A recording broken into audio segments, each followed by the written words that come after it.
we go. We're recording. Vicki, welcome to the podcast. Thank you, guys. My absolute pleasure and great honor to be here with you today. Yeah, no, I appreciate it. I'm so excited. And just to put it into context for everyone, we were having a conversation you came to our recent retreat, the 5 nights, the first time we run it actually, which was Yeah, fantastic. And having got you to know you over the months of last year, it was nice to finally sit down. I think over one cup of tea one evening. I think we were chatting or lunchtime. I can't remember. And yeah, and and you were telling me your journey, and I was simply blown away of everything basically. And I asked you if you'd kindly come on the podcast to share, and you said yes, which I'm very grateful for. yeah. You're welcome. And here we are today. So we want to get into it, and I thought it'd be a nice place to start is because you came through our 12-week program where we meet every single week, and you came to that through that journey that led you into the retreat. But I thought it'd be a nice place to start at why you decided to jump in at that point with us, how you found out about us, and were you Yeah, at sure. personally? I jumped in earlier than that. I jumped in June. A friend introduced me. I was having a lot of trouble. I was in a deep, dark place. And there's a deep depression, and a very lovely friend introduced me to Live and Flow. He just rang up one night and said, "You need to go to this," and sent me a link to your retreat, which was supposed to be on in August. That was obviously cancelled due to COVID. And Ah, since that was cancelled, I got an email to say, well, you can join our 4 week program. So I did the 4 week online program. It was amazing. It was a huge help. When that finished, I sort of felt a little bit lost, don't know what to do. And then thankfully, you had this 12-week program on offer. So I immediately signed up for that. And it was really life-changing for me, Guy. I can't express how much it changed my perception of life and got me out of that deep, dark well of despair that I'd been wallowing in. why were you in that deep dark well at that point? And I just want to give a mention to Brendan Savage, who recommended you to us, because he's been on the podcast himself Yeah, that's true. after Thank his you, Brendan. motorbike accident as well. But Yes, yeah, I have so much gratitude for Brendan for introducing me to you guys. Yeah, so the reason I was in this deep dark depression, well, it goes back to 15 years ago now. It'll be 15 years in a couple of weeks. My husband died, and we'll go into the what happened and my amazing, incredible husband soon. After his death, I struggled for a long time. We had a 3.5-year-old son at the time of his death, and Finlay, my beautiful, beautiful young man, has grown up into this amazing human being. And I'm so grateful every single day. I have so much love and gratitude for just the fact that he is in my life. And I really do think that he was delivered to me from the angels as a gift, knowing what I had, knowing my journey that I had to go through, that he was given to me to help me get through this process, get through the journey. But then it was the reason that I was in a slump 15, 14 and a half years down the track from my husband dying is that he then, my son Finn was grown into an adult, he's turned 18, and all of a sudden I thought, oh, I'm redundant. He doesn't need me anymore. And yeah, I'd been dealing with so much. He was really my lifeline for so long. He's what kept me going, what kept me together. And just that sense of him, he got a job, he's taken a carpentry apprenticeship, he's got a girlfriend, he's doing lots of things. We've always done everything together. We've always had such a really, really close bond. We've been on some amazing adventures together, had a wonderful, beautiful life. And I felt that he's spending more time doing his stuff, which of course he has to do because that's his journey and that's what I have led him to become this wonderful, independent young man.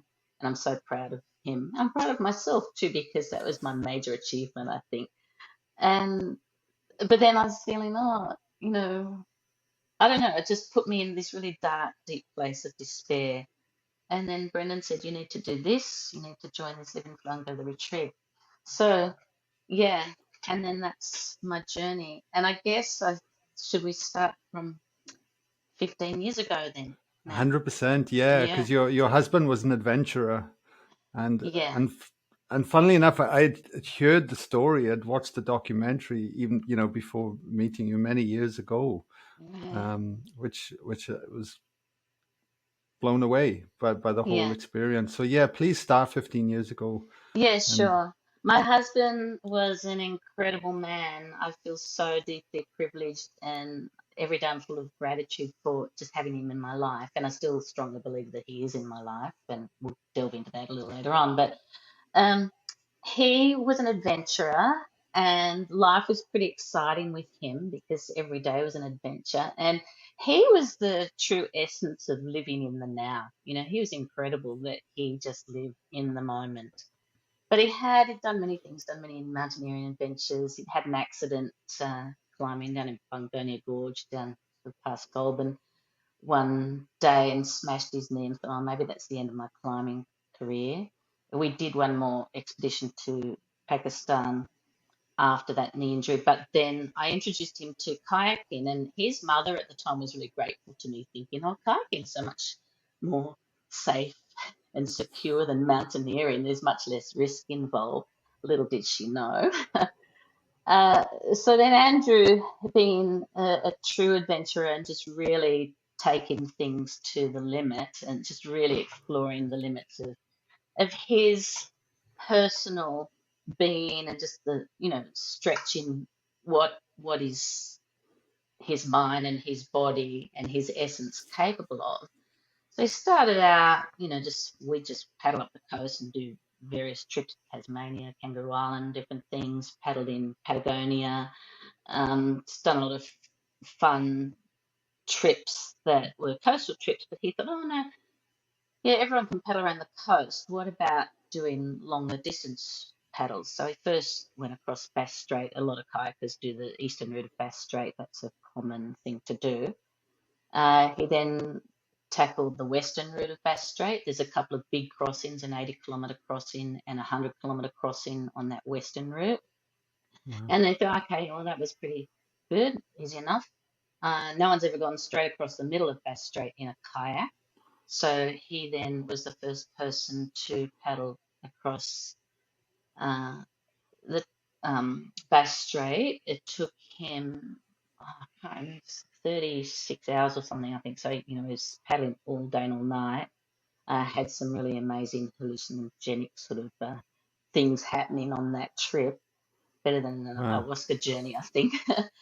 Um, and then he thought, okay, so what's next? And he looked at a map, and Andrew and a map was always a little anxiety inducing for me. Every time he picked up a map and looked at a map, I could see the cogs turning and what is going to come from this. And then from that, he thought, okay, Gulf of Carpentaria in a kayak, 570 kilometres. I'll have to work out how to sleep in the kayak because obviously he couldn't paddle non-stop that time and there's nowhere to land in between. So this So is from New Zealand to no, from sorry Tasmania to New Zealand. no, this is across the Gulf of Carpentaria, just in the north of Australia. He Okay. paddled from Divecombe Point to Nullumboy. Um, And then, so when he came back from that, well, he ended up in hospital because he had a lot of salt sores and he was very dehydrated from that. But I spoke to him on the phone and he said, oh, I'm never doing anything like this again. And I thought, yes, sure, because I knew the man way too well and I knew that surely that's not going to be the end of it because I'll go back a little on our honeymoon. We were paddling down in Tasmania, and I could see him, as we were camped on Shooten Island, I think on Christmas Day. He was looking longingly over to the east into that vast expanse of ocean, and I thought, yes, big ocean, kayak, Andrew, what's he going to do with that? Anyway, so that golf trip, he decided that after a day of recovering in hospital. Yet I think the Tasman is doable. So the Tasman in a kayak has never been paddled before. There is a man, a friend of ours, that has made 3 attempts, and each time he came back within 24 hours of paddling. But Andrew truly believed that it was possible. It was a massive undertaking. So he was planning to leave from Fortescue Bay in Tasmania and paddled below the 40th parallel, so that's more like the Southern Ocean rather than the Tasman Sea, across to Milford Sound. And a trip that he was expecting to take 30 days, give or take, 30. 30 days in a kayak. So he had to then work out a better system for sleeping in his kayak than what he did across the Gulf, because he made this sort of like a curtain thing that pulled across when he pulled out the bulkhead, the aft bulkhead, so that he could slide down into the kayak to sleep. And this is just a regular kayak, a regular sea kayak. So that kayak that he paddled across the Gulf was about 5.8 meters, I think, roughly. Um, so for the Tasman, obviously he needed more supplies. He needed at least 30 days of food. He packed 40 days of food initially. Uh, he had to work out how to do everything, how to live in that tiny kayak. He had a custom made kayak. It was actually bigger than the kayak he paddled across the Gulf.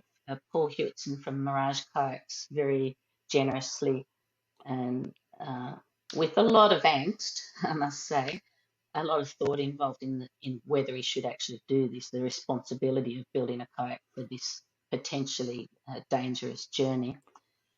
So he built this modified kayak that was a bit bigger. It ended up being 6.4 meters, and it was only wide enough, so like just less than 2 feet, or less than 60 centimeters wide, long enough just so they could slide down into it, and high enough the deck had to be raised a little just so that he could roll over to the height of his hips, so he could roll over to sleep over night time.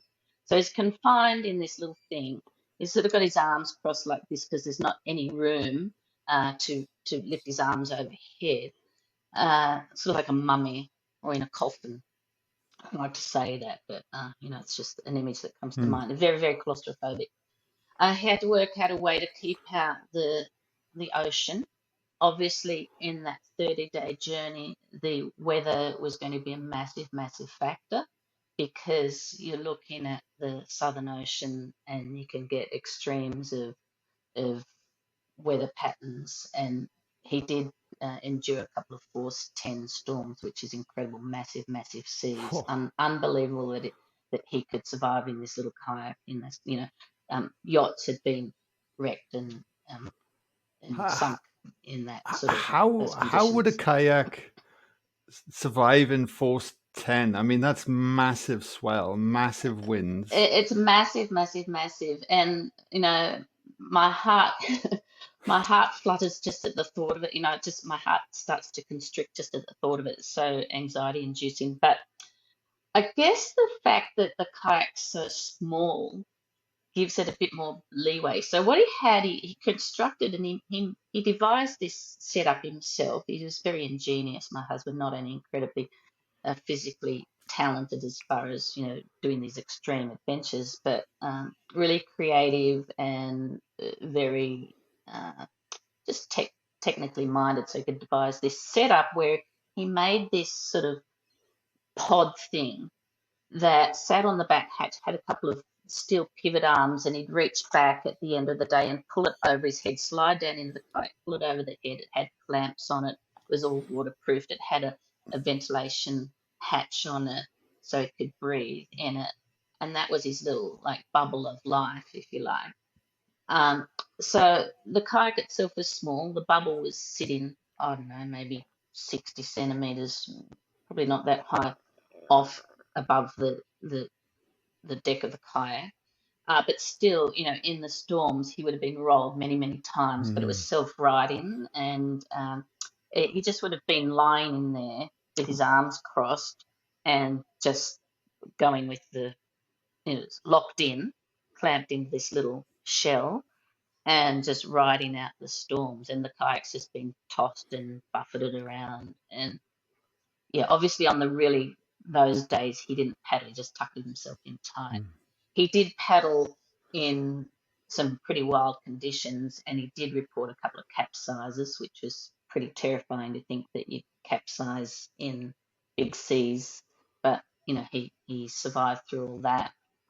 So it was an incredible undertaking. There's much written and much discussed about the risks involved and the responsibilities of an adventurer, and the thought of risk taking. And we can get into that a little later on if you like. But basically, uh, there was a lot of anxiety in the build up. There was a lot of angst, a lot of questioning.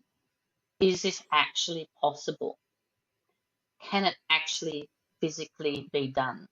And then Andrew decided that it wasn't so much of a physical challenge. Yes, it would be physically extremely demanding and excruciating, but it's more of a psychological challenge.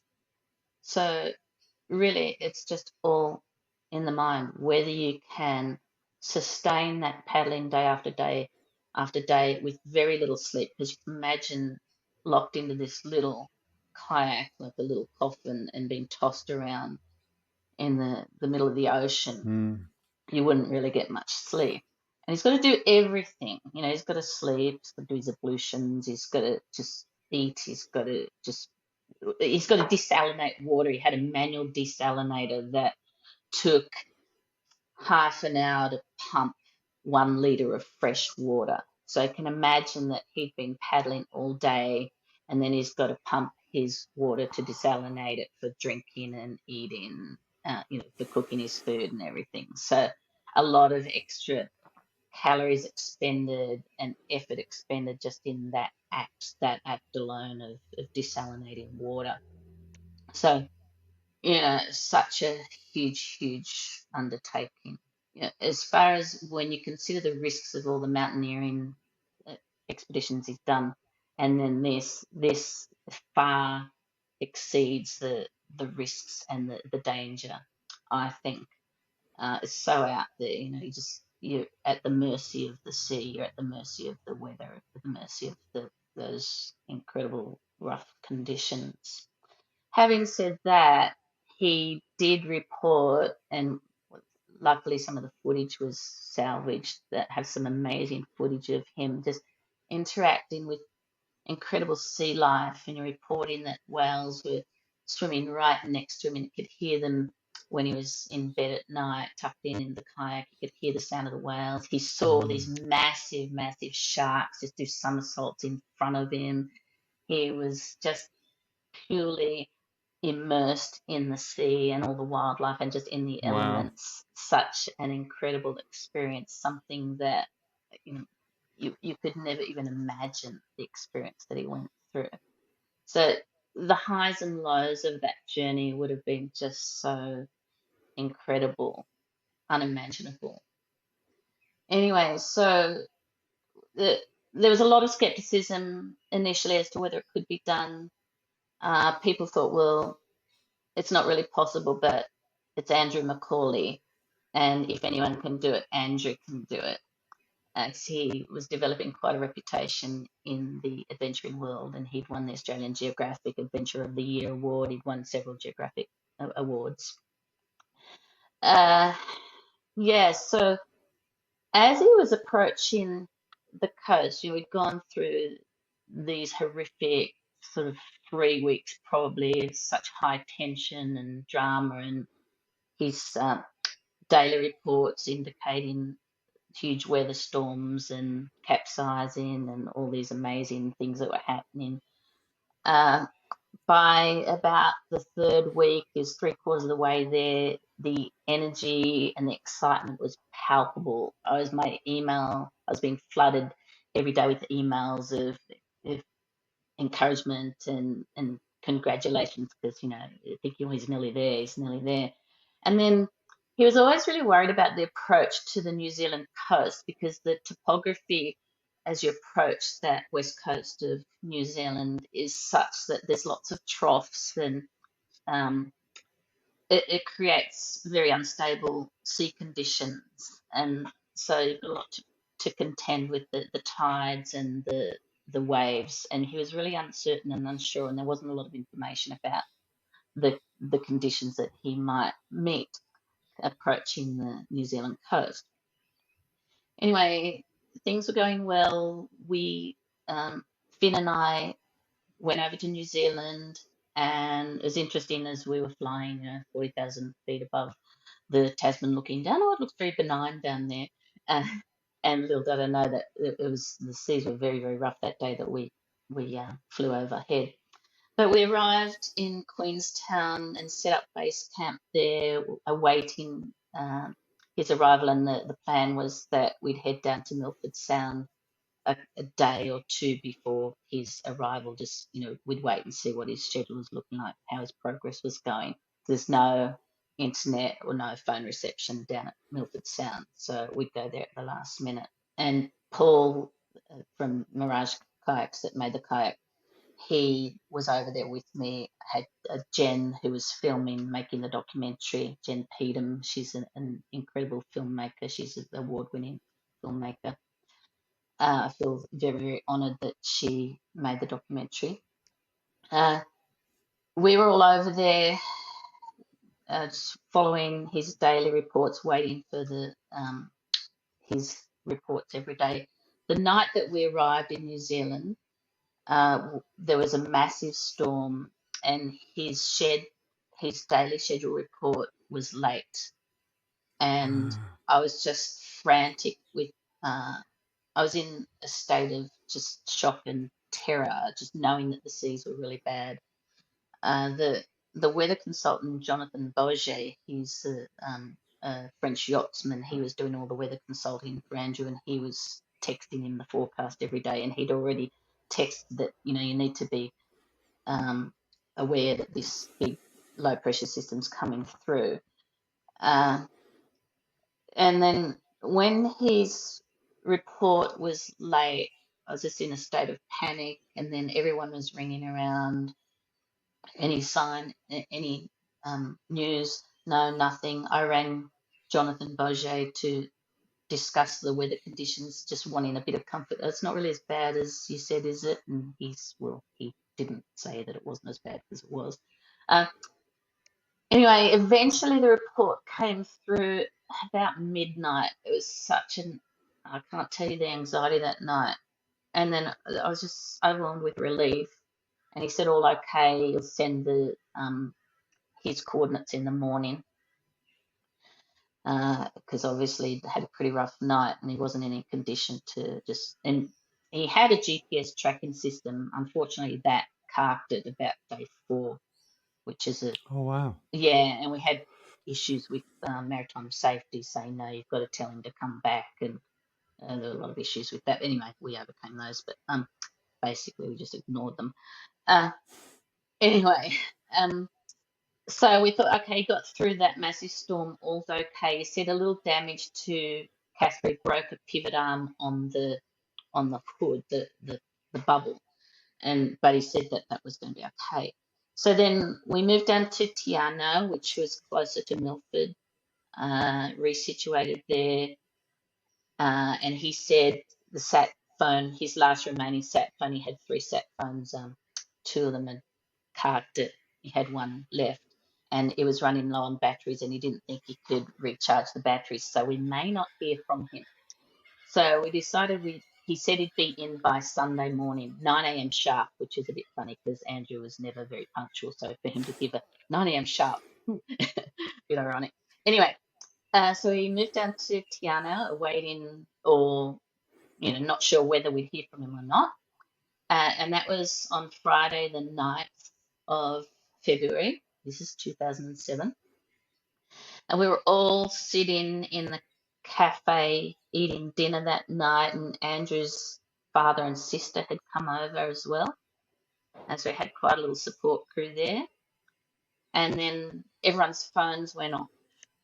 And it was the New Zealand Search and Rescue calling saying they'd had on Channel 16 a distress call and wanted to know what Andrew's call sign was. And they said they had a distress call from Kayak One. So yeah, that's Andrew. And they said it was a muffled message. We don't know anything else, but we might send out a rescue. And so, I send out a search crew. And so I thought, oh, that's all really weird. And we thought, oh, maybe it's just his sat phone must have died, and he was obviously within sight of land so that he could communicate with the VHF radio. So he would have had to be within sight of land for that communication to occur. So we took it as a good sign, figuring he's just alerting, and all communications, all maritime communications go through channel 16, that's the emergency channel, but then they get switched to whatever channel they need to go to. But the initial message was, this is kayak 1. And then I was told that the rest of the message was muffled. So we thought it was a good sign. But then John Seaward from the Rescue Coordination Centre rang back a little later and said, we have more of the message and I'd like to play it to you to see if you can identify Andrew's voice. And he played a very muffled message, and it sounded like someone was drunk. And he did say they get a lot of hoax calls. And I did actually have reason to believe that somebody could have been making a hoax call, but I won't go into that. And so when I listened to the message and I put it on speakerphone so Andrew's father and Paul could listen, and they both said, oh, I don't think it's him, sounds like someone's drunk. And he replayed it. I said, no, I know I'd spoken to him the night before and he did sound very muffled because he's speaking through a double dry bag, so the sound was very muffled. So I thought, no, I do think it's him. Right. So they sent out a search, and I just thought, I don't, I was very confused then because I thought, no, it wouldn't really, he wouldn't be calling for a rescue. I think it's a misunderstanding. And because they only played such a short snippet, it was hard to tell whether, it didn't say anything about needing a rescue. They sent out the search and rescue. We went down straight away the next morning to Milford Sound, and then I went out in a news helicopter to look for Andrew. We didn't see him. We went out to the coordinates that RCC had their dead reckoning. But Paul had actually made a better dead reckoning from his last position, and he told the RCC, but they were searching at a much lower latitude. And anyway, when we came back from the helicopter right out to look for him, looking in the wrong spot, I didn't think it was any big deal that we didn't see him. I thought, he's merrily paddling along. He'll be in tomorrow. He's going to be so annoyed to know that there's all this fuss with the search out for him. So we went back to, there was one at that time, there was one eating establishment in Milford Sound. So we were all there having our dinner that evening. And then one of the police in the search and rescue came and saw me and said, oh, we've had a sighting. I thought, oh, fantastic. And he said, yeah, I'll get back to you. And we went back to the hotel all excited, and Finn was so excited because he said, I'm going to see Daddy tomorrow. I'm going to see Daddy tomorrow. And I couldn't get him to sleep. And they, at Milford Lodge, they have a generator that generates electricity, and they turn it off at 10 o'clock at night, so all the lights go out and there's no electricity and everything. But we were just up, and I couldn't get Finn to sleep, and the generator was still humming, the lights were still on. I thought, oh, what time is it? How come the generator's still going? And then there was a knock at the door, and I'm starting to get really, really anxious now just talking about this. There was a knock on the door, and in came a policeman, and with him a woman, and the policeman identified himself as James from Tiano Police, and the woman Margaret from Victim Support. I said, what's she doing here? And he said, the kayak has been found. Your husband is not with it. And then the woman came in to give me a hug, and I pushed her away, and I said, no, that's not him. That's not his kayak. That you go out and find him. That's not his kayak. It can't be him. And yeah, that was when I feel I died inside, and I just had no sleep, and Finlay was bawling, and I was bawling my eyes out, and Andrew's dad and sister came in. Everyone, it was, I can't even remember anything about the night actually. I was comatose. And the next day, we went back to Tiana because um, there's just no communication available there. So I went to Tiana and waited for the search as they searched for Andrew. And Paul was trying to give them his dead reckoning and where to search. They're still searching lower. And then that they continued the search for, that was Saturday.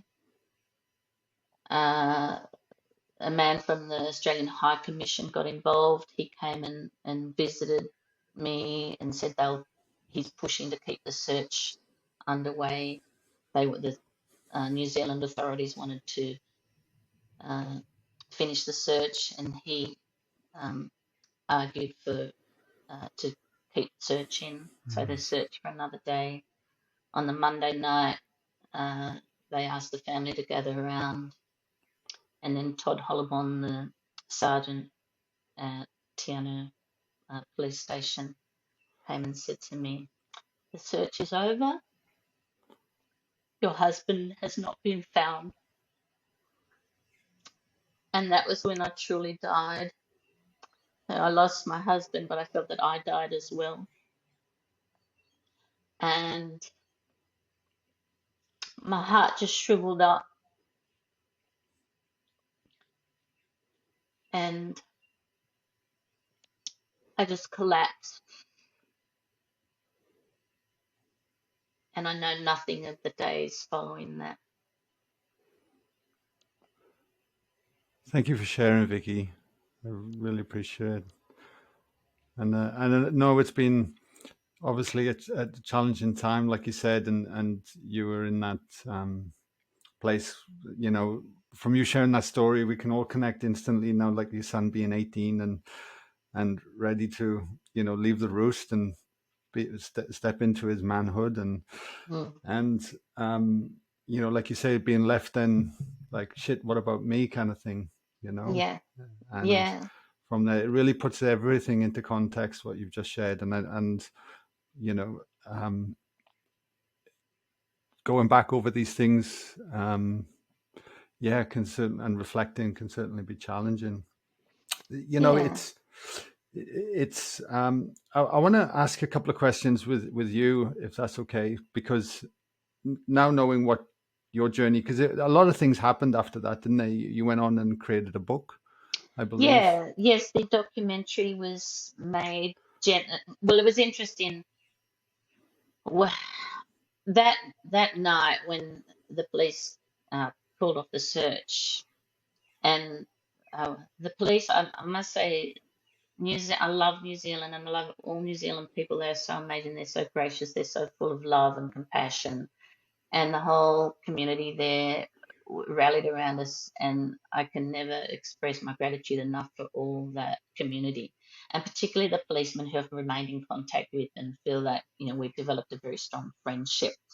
Um, so I said to Finn, who was the one that actually was winched out of the helicopter down to retrieve the kayak, um, I said to him, "I'm going to write Andrew's book for him." So I wrote Andrew's book. I It have it is there. Oh, there. beautiful Yeah, solo. solo. Uh, that was a heart-wrenching journey for me writing that book, but it was also my catharsis. And it's also something that I felt was necessary because Andrew did have the contract to write the book. And when I approached the editor, I said, "I'm going to write Andrew's book for him." He was very reluctant. In fact, he said no to start with, but I was quite persistent. I said, "Actually, I feel that I can write in some ways a better book than what Andrew is going to write, because Andrew was writing from a pure adventurous perspective. But I can write from that perspective."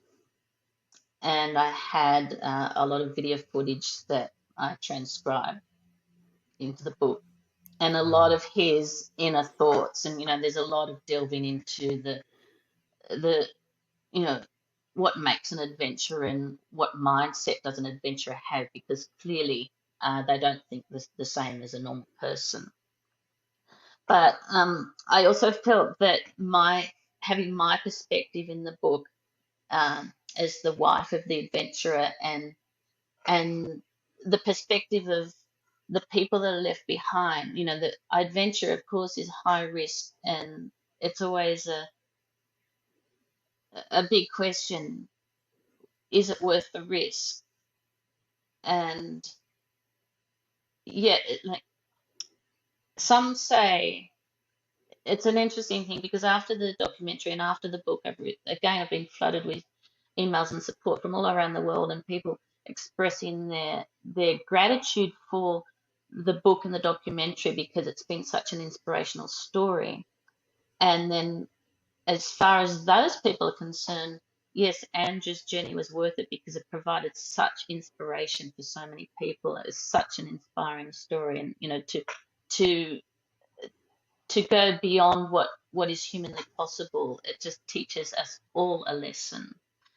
But for those that are left behind, ultimately, well, of course, no, it's not worth it because I've lost my husband. Finn's lost his dad. All his family have lost Andrew's parents have lost their son. All Andrew's friends have lost their wonderful friend who's just an incredible person. But it's also just a matter of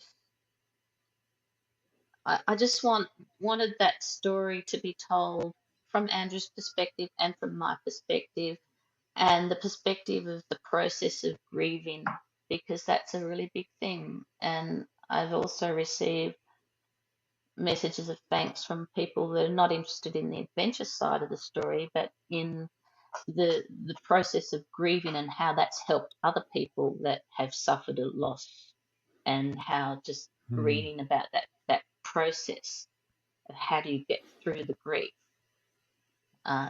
That's also, I think, was one of my aims in writing the book. And so ultimately, I convinced Tom Hillier, the editor, that yes, I could write a good book. And I must say, I'm extremely proud of the book. I think it's an incredible achievement. I'm very, very proud of myself. So, It's a huge achievement. mm, It's amazing what you've created and be able to keep it all together, like you said, and to produce something like that off the yeah. back end. I And mean, also a great legacy for Finn, and that's one of the mm, reasons that and Finn in fact has only just recently read it, and when he oh finished it, wow. yeah, when he finished, it was only a few months ago he finished it, and he came and just said, "Mum, I am so so proud of you, and Dad would be so so proud of you." Mm. So that was worth it. Yeah, amazing, amazing. You're making me cry, Jesus. Um, so so let's. There's so many questions I want to ask you already about that, but I have no doubt a lot of it will be in the book and things Yeah, because it's triggering. But because I want to bring the podcast in the second half, so I'm just aware of time, into your journey as well now, because you've had some incredible shifts over the last few months, and connections and feelings and emotions, and I'd love to dive into those things a bit, um, from there, because when you started working with us, I don't know, did you know what to expect at that point I that had led you no through? idea. I had no idea what to expect. I just thought, well, Brendan told me to do this, and he just threw me in the deep end. I thought, okay, I'm open to anything at this stage because I clearly need help. I clearly cannot go on. I do feel that I had achieved a lot in those 14 and a half, Oh yeah. years, and I had done a lot to instill a great sense of independence and courage and compassion in my son. So ultimately, the whole journey was worth it because he's just anyone that knows him will say he's just the most incredible human being. Um, but yeah, I knew nothing. And then when we started the 4-week course, started to really delve into my inner self. And then I realized, wow, Andrew was doing this all along. That was his journey. Mm, He was just really being uh, present to the moment. In fact, I'll just transgress a little guy and just go back to his journey. Someone had said in one of the many interviews after he'd done the golf crossing, someone said, "How do you paddle for that long day after day, and how do you keep going?" And of course, this was more pertinent for the Tasman crossing because that was 1,600 kilometres as opposed to the 570 of the Gulf. And Andrew just said, uh, day by day, hour by hour, minute by minute, you just break it up and you just be in the now. And I'd also asked him that too, and he said, sometimes he breaks it up into hourly lots, but hours can be too big, so he breaks up into 5 minutes, and 5 minutes can be too big. So you just have to be so present in the moment. And that's what this is all about. Hmm. that's what that's what I realized joining this amazing living flow community. That's the essence of everything, just being in the now. And Yeah, well, so and yeah, because we always say, just to give people context, that myself, Matt, and Petra, when we come together, we just doormen. We open the door and give you the tools and allow you, if you're willing to step through that door and take charge of yourself of what we show you in terms of tools and experiences, then things begin to shift, and so it becomes, but it's on the person to ensure that they're ready to take that step, move through, and then actually start to do the work, which is yeah, clearly what you were doing, from the moment you just grabbed this by the yeah. bit and went for it. I sure did. I just grabbed it and ran with it because I thought this is it. This is my make or break point. I've got to do something. So it started off with the 4-week course, and I really made some important shifts, and I made some important discoveries when the first stage in your flower of flow is awareness, and just becoming aware of my thought patterns, aware of what is happening in my head day to day or minute to minute even, and then catching all these thoughts and breaking it down. And at one stage I went through a phase that um, I realized that actually I was angry. I went through this phase of anger. Now, anger is one of the many stages of grief, and anger is something that, you know, who can say how long grief the whole process will take? I'm still grieving. I'll be grieving until the day I die. But, uh, it's a matter of the levels of grief and your acceptance of the process of grief. So I finally got to this point of anger, and anger. A lot of people were angry back when Andrew died because it was so irresponsible of him to leave a wife and small child, and how dare he do that journey. And I was never angry with him because how can you be angry with someone that is so passionate and so driven and so alive? He was so alive. And you can't be angry with that. You can't be angry with somebody that is so passionate about following their dreams. So I never held that anger to Andrew. But then once Finn was coming into adulthood, and I felt so totally out of my depth with how to handle that. I'd gone through all the stages of his growth up until I thought, I'm way above out of my depth here, and I don't know what to do. So now I'm angry, Andrew. Now I'm angry that you've left me. Now I'm angry that I've got to deal with this on my own and how I do that. And I thought, okay, well, anger is a better place to be than that deep dark depression, because anger has an energy. Mm. Depression has no energy. And then I think that stage of anger that I finally got to after all these years gave me a stepping stone, because it gave me the energy to then push through and get over that. That was just a short phase. I didn't stay angry with Andrew for too long. Uh, and, I just have so much love, eternal love for him. But then I started to have these incredible experiences. And uh, firstly, I went to a psychic after so many, you know, I've been thinking about it for many years, but I don't know, just getting involved with the live and flow thing. I thought, okay, I'm just going to do this. So I contacted a psychic, and it was incredible because it was like Andrew was in the room with me. I was having a conversation with Andrew. And one really, really important thing that I discovered, not only that how he's always here with me, he's watching over me, he's watching over Finn, he's always supporting us. Um, And he told me that you just got to listen and look because I'm here all the time. You just need to be more receptive to the signs. And because I've been stuck in this grief, I wasn't open to it. Um, but anyway, I was able, a thing that had always tortured me was what actually happened that night on the 9th of February 2007.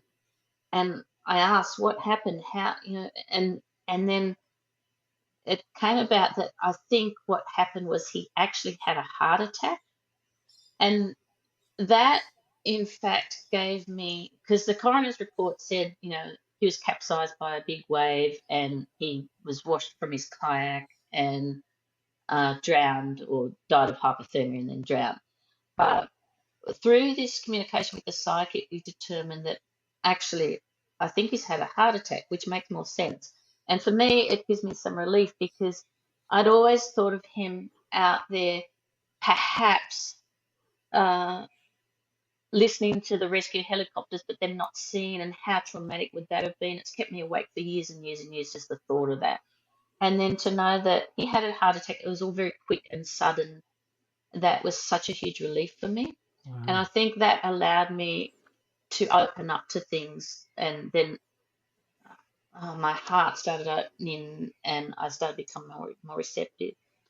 And then I had this in the process of the 12-week course. We do this gratitude week.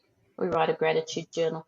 But I don't recall whether it was actually that week of gratitude. But I woke up one night in November, because I saw the psychic in October. And then in November, I woke up in the middle of the night at 2:22, in fact, and the whole room was glowing this white ethereal light. And it was so incredible. And I was just overwhelmed by this feeling of gratitude. Gratitude for Andrew, gratitude for Finn, gratitude for everything in my life, good or bad, that had happened.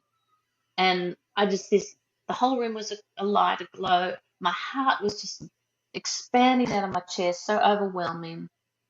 And I've held that sense of gratitude ever since then, and I'll hold it Wow. forever. It's such a powerful moment.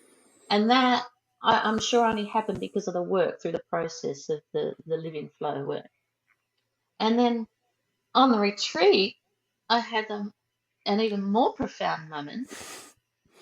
We'd had on one day, I can't remember what day it was, maybe day two, we did a sound healing session with Matt, and he talked about before all these things happening, some people see rainbows and fairies and unicorns and all that shit, and that's his words.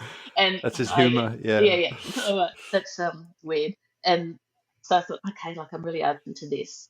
But I'd been feeling really, after that amazing opening, that gratitude moment, my heart then started to restrict again. I felt this really strong compression in my heart. And during that sound meditation, the compression got stronger, and it felt like somebody had actually put their hand in, was squeezing my heart. It was very painful. And that happened in that meditation. So whereas I didn't have this wonderful experience, I had this really negative experience. And I expressed that in the group afterwards. And then that afternoon or the next day or something, I can't remember, we did that um, group energy healing Hmm. thing. We're around in a circle. There's 8 people in a circle, and one person gets chosen.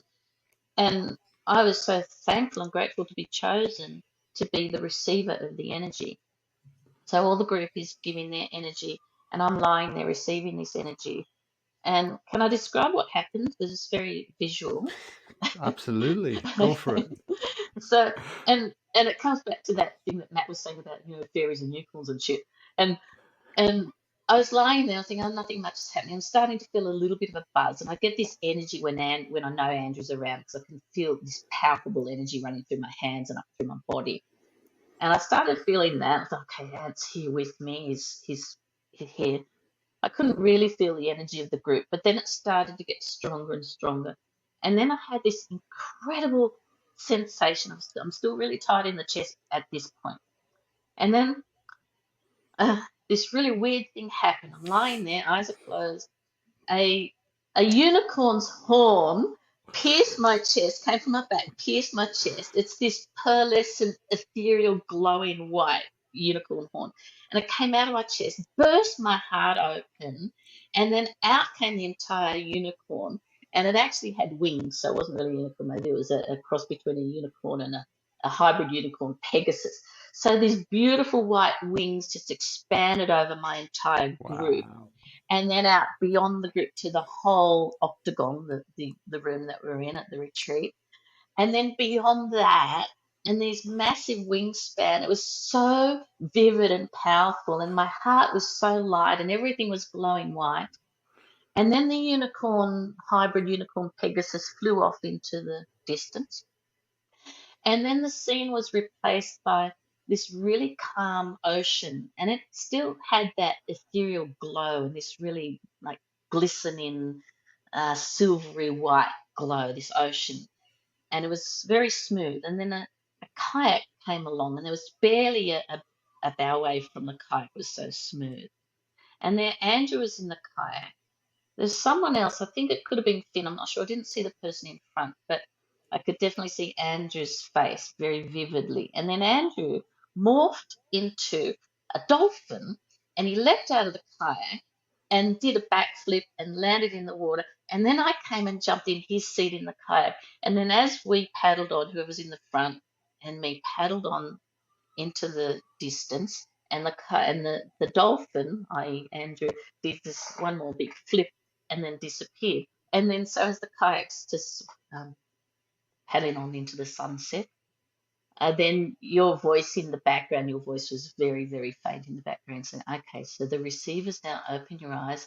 And I just burst into tears. I was just overwhelmed with this incredible powerful love.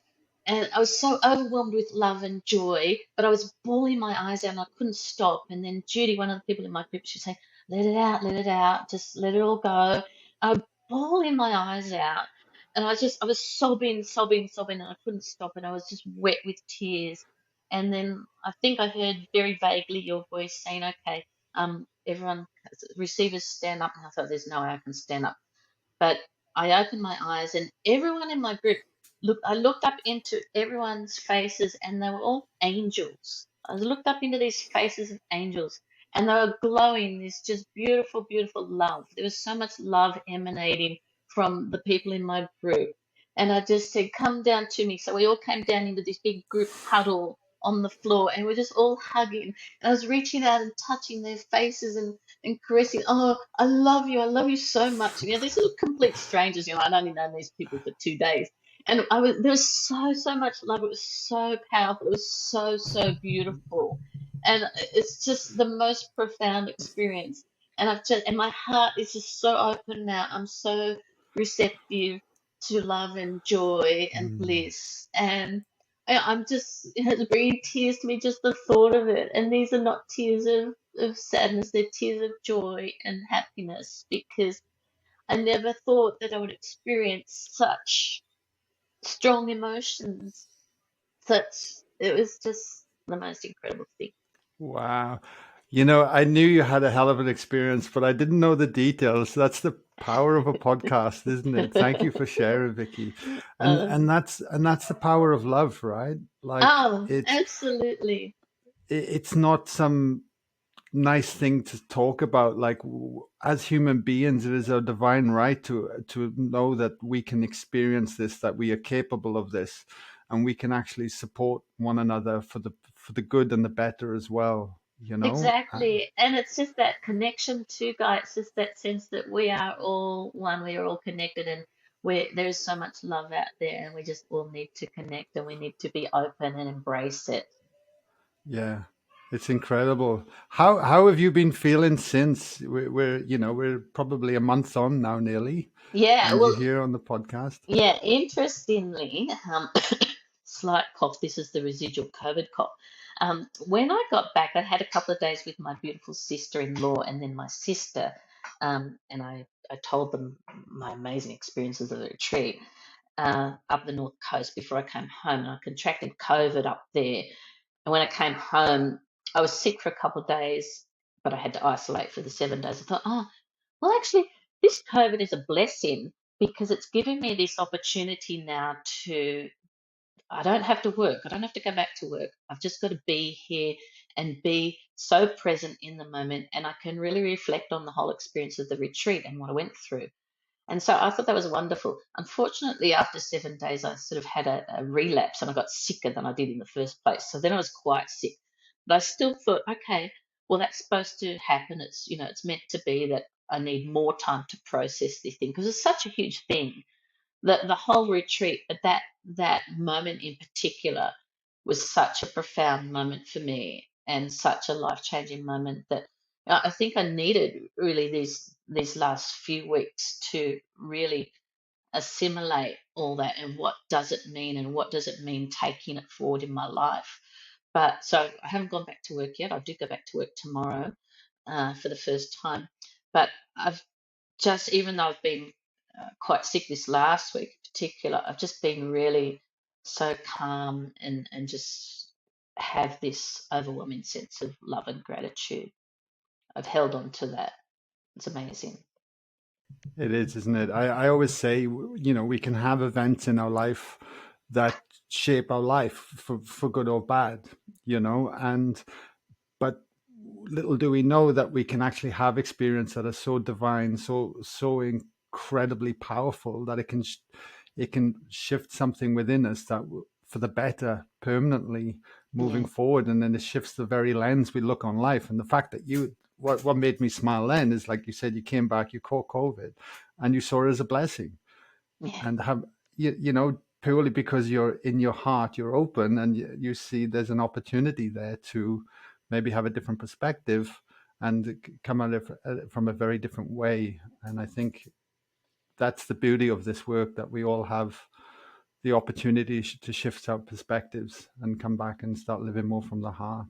yeah. It's just That's knowing how right. to do it is Yeah, the key. exactly. Yeah, Yeah. so go to the retreat. That's how you do Yeah. it. Last question, Vicky, just to wrap things up. I'm aware of the time, but what would you say to somebody that's listening in on this that might be sitting on the fence, or is just in a place where they are struggling, for whatever reason? Yeah, well, Andrew had this saying, well, that is actually Henry Ford's saying, but Andrew used it all the time. Whether you think you can or you think you can't, you're right. And that was his mantra, and that became my mantra too, because, yeah, if you think you can do something, you can do it. If you think you can't, well, yeah, of course you're not going to be able to do it. So it's all just your perspective. And Andrew believed, and I believed that Andrew could cross the Tasman, be the first person to cross the Tasman in a sea kayak in this tiny little vessel in this wild raging sea. He believed that he could do it. He got within sight of shore. So in my mind, he did it. He was the first person to cross the Tasman. So he believed, I believed. Whether you think you can or you think you can't, you're right.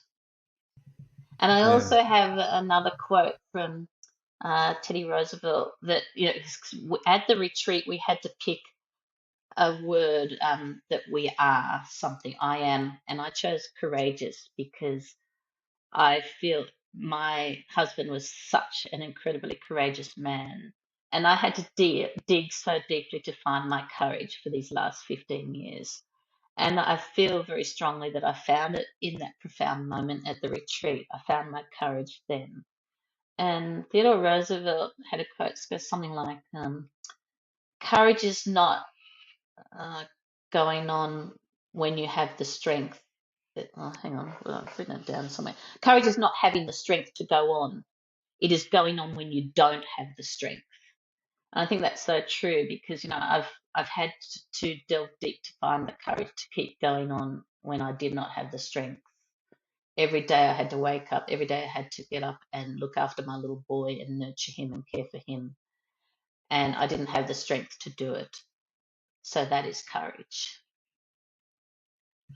And I just want to say that it is evident from the outside looking in the amount of courage you have, Vicky, because stepping into this work, especially when you're in a place of grief and anger, and coming stepping into the unknown takes huge amounts of courage. And what's been evident the whole time as I've gotten to know you and witness, just observe you on our journey, is that you're constantly been showing up for yourself and taking the steps and action and continue to leaning, which it does take courage. And for me to be sitting here with you on the podcast, listening to your journey and story in detail, now I feel very privileged having to got to know you, Vicki, and you're going to be a huge light, shining light for other people, which is evident as well from the courageous steps you take in your life. So I just want to say thank you.